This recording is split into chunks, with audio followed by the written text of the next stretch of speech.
तो आपका एक्सपीरियंस कैसा था बेसिकली अली भाई के साथ पॉडकास्ट करने का, साहिल भाई के साथ? क्योंकि मैं चाह रहा हूँ कि हमारे यहाँ ना बेसिकली हमारी कम्युनिटी में जो स्कॉलर्स की कम्युनिटी है, कहीं ना कहीं स्टीरियोटाइपिंग जो है वो पर्सनैलिटीज़ के साथ कर दी जाती है कि जब अली भाई के साथ आप पॉडकास्ट वगैरह करेंगे तो वो एकदम से अग्रेसिव होके कॉन्फिडेंस के साथ आंसर्स देते हैं।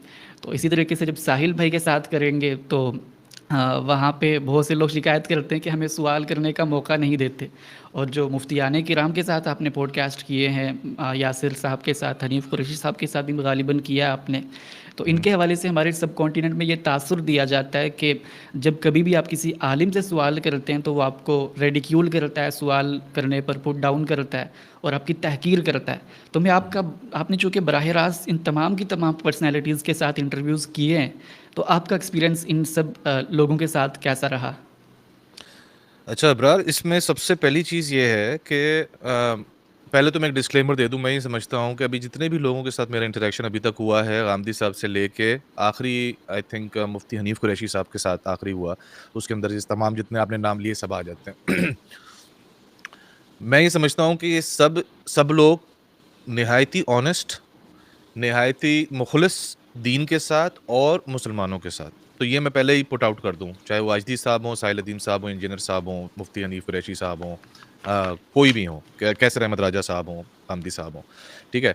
ये निहायती मुखलिस लोग हैं, ठीक है। ये अपने अपने डोमेन के अंदर अपनी अपनी हद तक कोशिश कर रहे हैं अवाम के लिए, मुसलमानों के लिए। अच्छा, अब जो आपने एक्सपीरियंस की बात की, ये जो कॉन्सेप्ट था ना, ये जो सवाल के ऊपर चढ़ाई करने वाला, अब आप देखेंगे, अब आप ये देखेंगे कि जो है ये जो कॉन्सेप्ट है ये अब ऑब्सोलीट होता जा रहा है।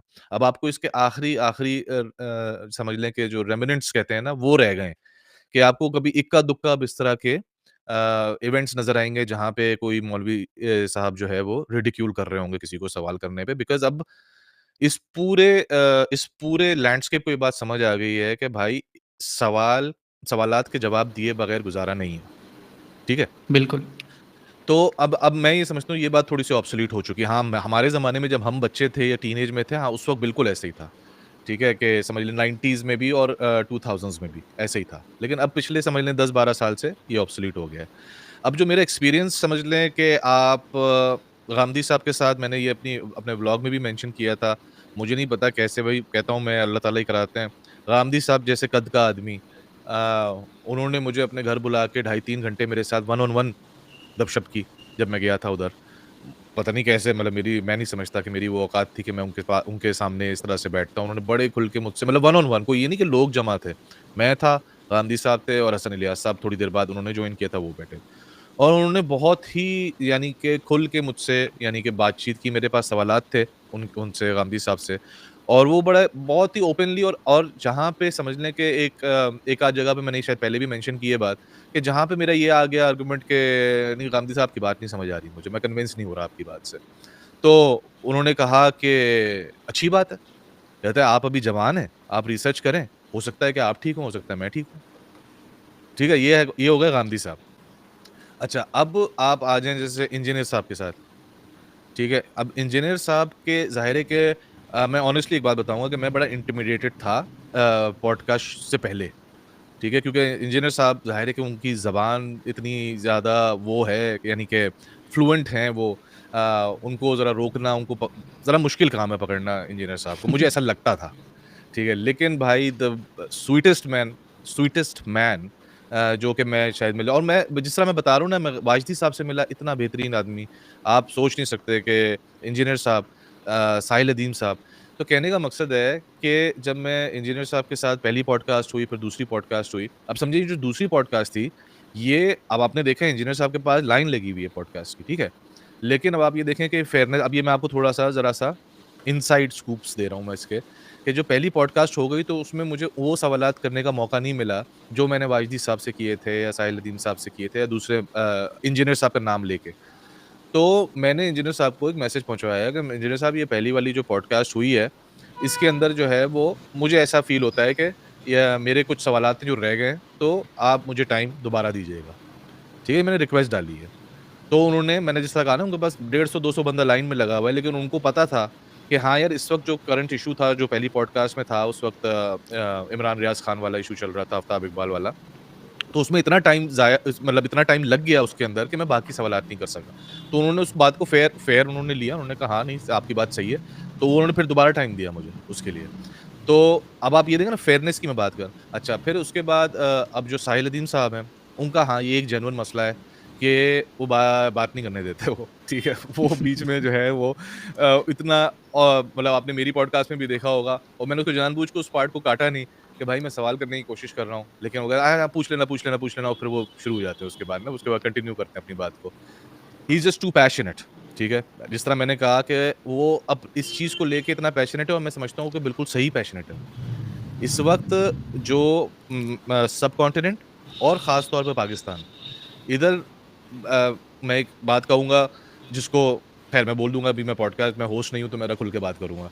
मैं समझता हूँ कि पाकिस्तान में इस्लाम नहीं है। इस्लाम का कोई एक सर्टेन वर्ज़न चल रहा है पाकिस्तान में, ठीक है? जिस वजह से ये आप फ्रस्ट्रेशन देखते हैं इंजीनियर साहब के अंदर भी, साहिल अदीम साहब के अंदर भी, कि ये जो सर्टेन वर्ज़न चल रहा है, जैसे मैंने शुरू में भी आपको बात बोली कि सहाबा के सामने ये मुसलमान खड़े कर दोगे तो सहाबा तो गर्दनें उतार देंगे इन मुसलमानों की कि इनको मुसलमान कहते हो तुम? भाई इन बुराइयों के साथ ये मुसलमान हैं, इन बुराइयों के साथ, जो बुराइयाँ जिन बुराइयों में ये लगे हुए हैं। तो ये जो फ्रस्ट्रेशन या ये जो पैशन है ना, ये आता ही इधर से है क्योंकि कौम जिस लेवल पे यानी कि पस्तियों में गिर चुकी है।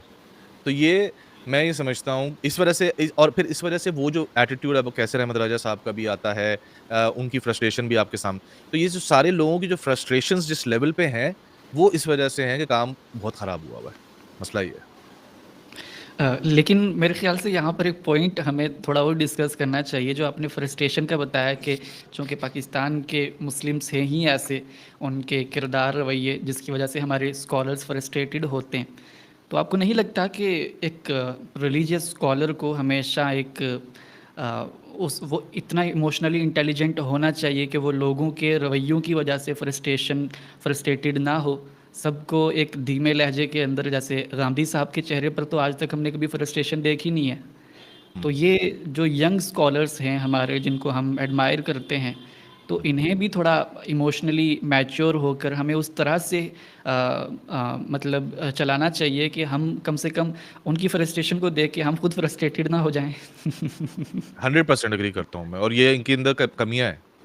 अगेन देखें, एक बात ये है कि हमारे यहाँ जिस तरह मैंने कहा ना कि जो मुसलमान जिस लेवल पे जिस बस्तियों में है, इस वक़्त हमारे यहाँ जो ये ताग़ूत होता है ना, ये मुसलमानों ने शख्सियत परस्ती की इंतहा की हुई है पाकिस्तान के अंदर, ठीक है? वो कहते हैं जी इंजीनियर साहब, तो जी इंजीनियर साहब बोल दें सुबह हो रही है तो सुबह हो रही है, रात हो रही है तो रात हो रही है। साहिल अदीम साहब, साहिल अदीम कहेंगे सुबह होगी तो सुबह होगी, रात होगी तो रात होगी।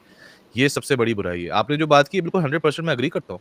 अगर जहाँ पे आपके रवैये में, आपके उसमें सख्ती आ रही है, नहीं हो सकती। आप इस लेवल पे सख्ती नहीं कर सकते, ठीक है? जी। आप कुरान में भी कुरान के थ्रू भी ये बात साबित होती है कि आपने अच्छे तरीके से जो है मैसेज आगे बढ़ाना है, ठीक है? तरीका आपने अच्छा रखना है। आप हर वक़्त जो है वो जो जिन्हें साहब बार-बार हदीस का रेफ़रेंस देते हैं कि हुज़ूर पाक सल्लल्लाहु अलैहि वसल्लम की आँखें लाल हो जाती थीं और वो सारी चीज़ें, ठीक है, बिल्कुल सही है। जब वक़्त आए आप वो कर लें। लेकिन अगर आप कॉन्स्टेंटली उसी ज़ोन में रहेंगे तो प्रॉब्लम है। तो जी। वो प्रॉब्लम है। तो लेकिन मैं इसको बिल्कुल मैं समझता हूँ क्योंकि ये इंसान है। अगेन जिस तरह मैंने कहा ना, मैंने इनिशियल जो स्टार्टिंग की वो इसीलिए की कि ये सारे मुख़लिस लोग हैं। लेकिन एट द सेम टाइम ये सब इंसान है। शख़्सियत परस्ती का सबसे बड़ा मसला ये होता है कि वो इंसान से उनको ऊपर समझने लग जाते हैं लोग, कि यार ये तो जो है वो कोई इनके अंदर गलती हो ही नहीं सकती। गलतियाँ हैं, इंसान है ये, ठीक है? ये गलती कर रहे हैं। इनका अगर एटीट्यूड इतना सख्त है तो। नहीं, बिल्कुल, इवन एटीट्यूड अगरचे सख्त है, लेकिन मैं खुद उनके हवाले से 100% हुस्न ज़न रखता हूँ कि जो वो बयान करते हैं उसको सही समझते हैं, वो इखलास के हुँ। साथ दीन की खिदमत करना चाहते हैं। लेकिन अगर मैं ये सवाल करने की हिम्मत करूँ कि इन तमाम के तमाम स्कॉलर्स जिनके साथ आपने पॉडकास्ट अभी तक किए हैं, तो सबसे फ़ेवरेट आपके कौन हैं? अगर मैं आपका फ़ेवरेट स्कॉलर जानना चाहूँ इन्हीं पर्सनैलिटीज़ में जिनके साथ आपने पॉडकास्ट वगैरह किए हैं? यार मैं ऑनेस्ट बात करूँ तो मुझे सब पसंद है लेकिन फ़ेवरेट कोई नहीं है इनमें से मेरा। मतलब कोई मैं पॉइंट आउट नहीं कर सकता कि यार ये बंदा बहुत ही मैं जो है वो लेकिन अगेन मतलब ऐसे अगेन ये वही वही पोलराइज़ेशन भाई। कोई ये ना समझे कि मैं ये सिर्फ़ कह रहा हूँ ये सब बड़े अच्छे लोग हैं। मुझे बहुत मज़ा आया इन सबसे बातचीत करने में, मैं इनसे इन टच भी हूँ। लेकिन वो कहते हैं ना कि यार ये बहुत ही तबाही आदमी था, वो मुझे अभी तक यानी कि मुझे मेरी अभी तक नज़र में कोई ऐसा नहीं। नहीं, ये तो डिप्लोमेटिक आंसर्स हो गए ना, मतलब आप इस तरह से क्वेश्चन को ही घुमा दिया आपने। अ, वो तो मैं खुद एग्री करता हूँ आपकी बात से कि कोई शख्स 100% उस लेवल का नहीं होता। हुँ। लेकिन तब भी अगर आप मुनासिब बताना चाहें तो बता सकते हैं। लेकिन चलें हम कंटिन्यू करते हैं आगे वाले सवालात की तरफ, अगर एंड जो में मैं आपको जेनुइनली याद सोचता हूँ मैं, हाँ, अगर मुझे बाद में कुछ आता है तो मैं बताता हूँ। ठीक है। जी।